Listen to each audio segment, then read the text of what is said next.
Hey guys, good morning. I'm having a look to see. It's November 30th. November is done. November is done. It is so done. I was so busy with Thanksgiving that I missed a lot of the Jeremy wave. Now, in one of the shows last week before Thanksgiving, um, could have been the Friday. I have to look.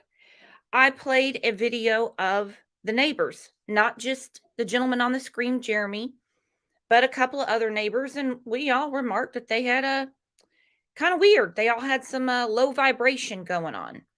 Well, more than just us obviously picked up on it because Jeremy did an interview with Ashley Banfield last night. Newsweek has done a article about him, and he's saying, I didn't do it. I have nothing to hide. I'm willing to give DNA, fingerprints, whatever they need. So let's see what Jeremy has to say, because I guess his life got wild real quick. Hang on. Jeremy Reagan is live with me tonight. Jeremy, thank you so much for coming on with me tonight. How has your life changed since the online army came after you? It's definitely been weird. I've had a lot of people online just sort of saying, well, this wouldn't have happened if you never did an interview. If you wouldn't have done X, Y, and Z during the interviews, then we wouldn't have been suspicious of you.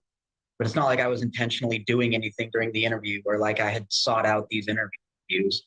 Every single time I've done one, it's been either the reporter or someone with the reporter asking me to do these.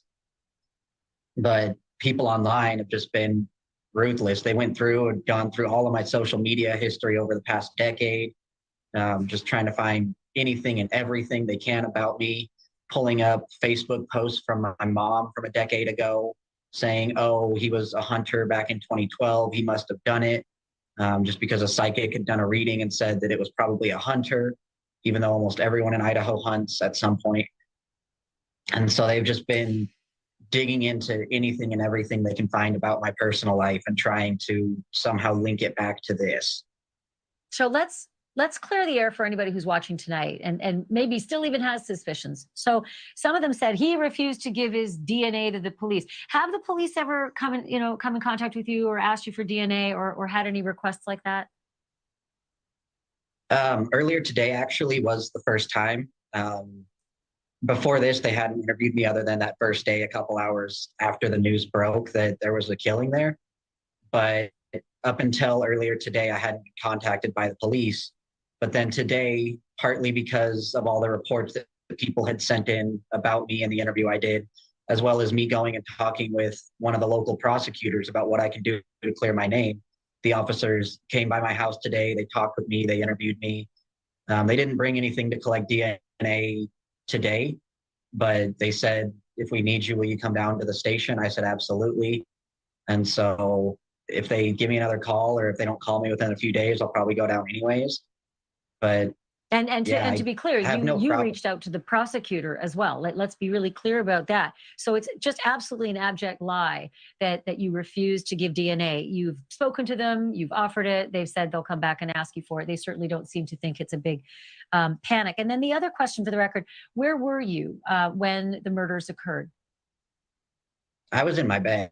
I went to sleep roughly at 11:30 that night, woke up somewhere between 8 and 9 o'clock the next morning. And so I was just in my house, in my bed. So I heard in an interview at some point you gave that you said you now carry a weapon. I have two questions about that. What kind of weapon do you carry? And then second, is it because you fear the killer that's out there or fear the trolls that are coming after you? It's a gun. It's just a handgun. And it's not really that I fear for anything. It's just I feel safer having it. I don't walk around thinking maybe the killer's going to come for me next, stab me in the back or something like that. But just having it on me gives me that extra sense of security, especially now where cyber sleuths may or may not come.